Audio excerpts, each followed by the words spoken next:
Hi learners, this is Sir Bambi and welcome to our Baybayin class.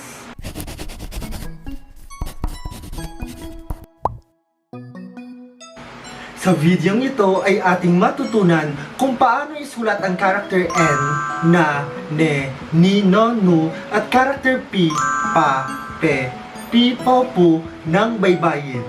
Let's start! Simulan natin sa character N.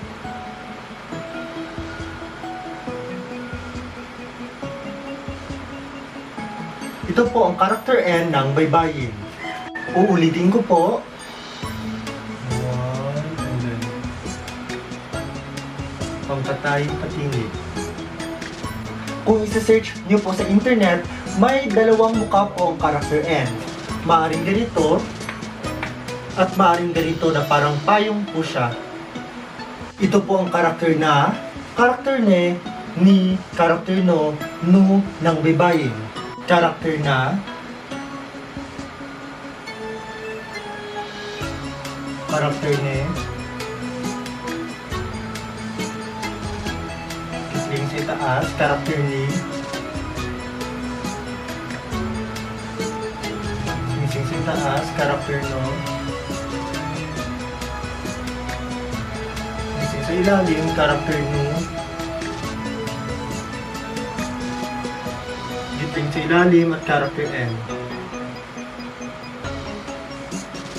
Tayo patingin. Last, character na, character ne, kisling, character ni, sing, character no,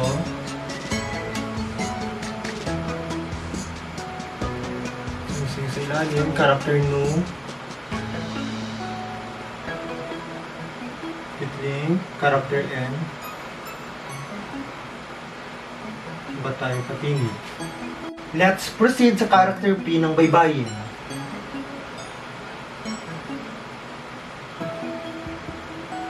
Ba tayo patingin. Ito po ang character P ng baybayin.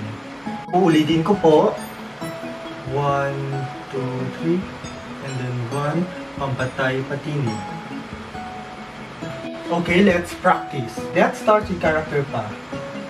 1, 2, 3, 1. Character pe. 1,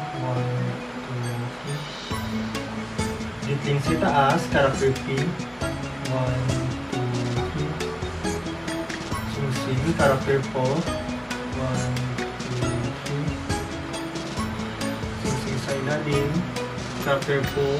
1, 2, 3. Ditling, character P, 1, at pampatay patingin.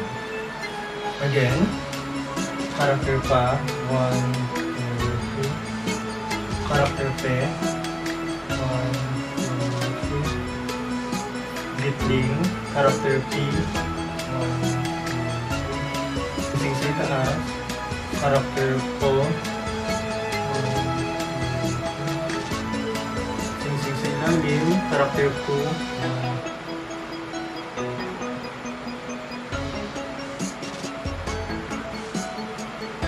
gitling sa ilalim at character P. Pampatay patingin. Isulat ang salitang puno gamit ang baybayin.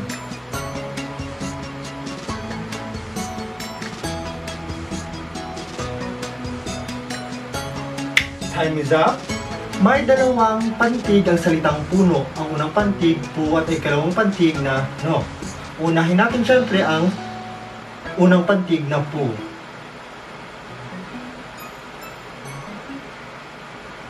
Ito po ang karakter, pu ng baybayin at ang ikalawang pantig.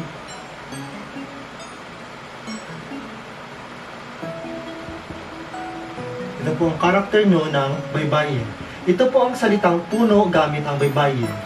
Isulat ang salitang pana gamit ang baybayin.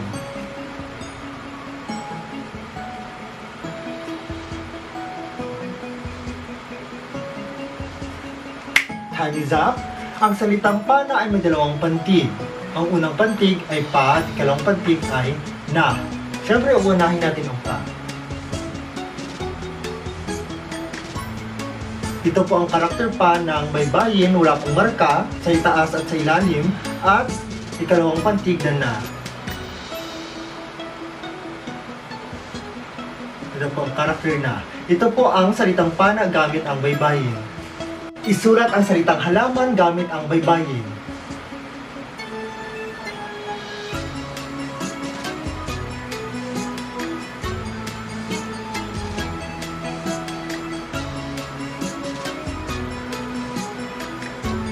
Time is up.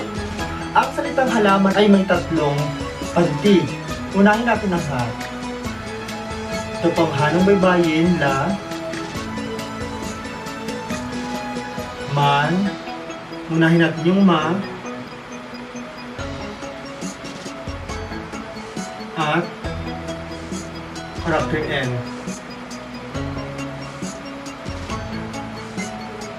Huwag po kalimutan ang papatay-patinig. Isulat ang salitang Pilipino gamit ang baybayin.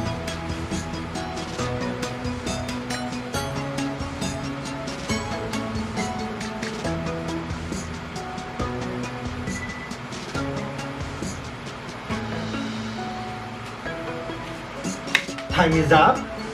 Ang salitang Pilipino ay may 4 na pantig.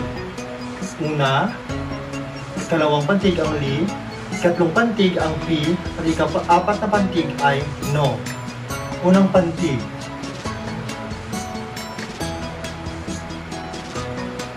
Ito po ang karakter P, ang ikalawang pantig li.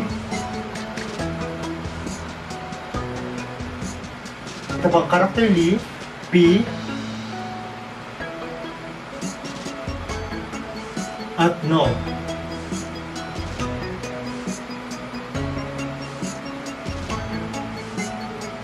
Ito po ang karakter no ng baybayin. Ito po ang salitang Pilipino gamit ang baybayin.